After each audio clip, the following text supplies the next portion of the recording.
બોટાદમાં 10,000 ખેડૂતો એક થયા તો કરદાકા નાકા ગુજરાતમાં બંધ થઈ ગયું. સુદામડામાં 50,000 લોકો એકઠા થયા અને સાહેબ સરકારને 10,000 કરોડ રૂપિયા આપવી પડ્યું છે, પડીકું છે, કાંઈ વાંધો નહીં, પણ ઝુકાવી શકીએ છીએ.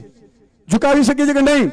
તો મારે એક છેલ્લી તમારી પાસેથી મારે લેવું છે કે હવેની ચૂંટણીઓ આવે તાલુકાની, જિલ્લા પંચાયતની, મારી હાથ જોડીને વિનંતી છે, કોઈ એમ ન કહેવું છે કે સાહેબ આ ગામ ભાજપનું છે, આ ગામ કોંગ્રેસનું છે, આઈના આટલા મળશે નહીં.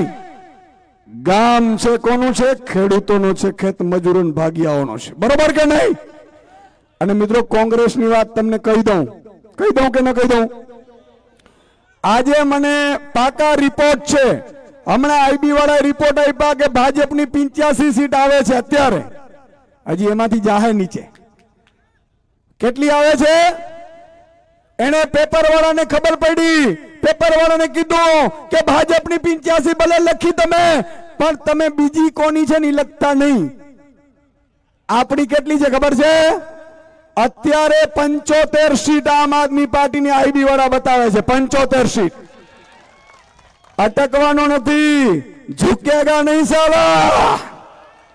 આપણે અહીંથી સંકલ્પ લેવાનો છે કે ભાજપની 85 બતાવે છે, કોંગ્રેસની અત્યારે 10 બતાવે છે અને આપણી 75 બતાવે છે. એ આપણે 150 કરવાની છે. કેટલી? અને મજા તો આવશે ભાઈ.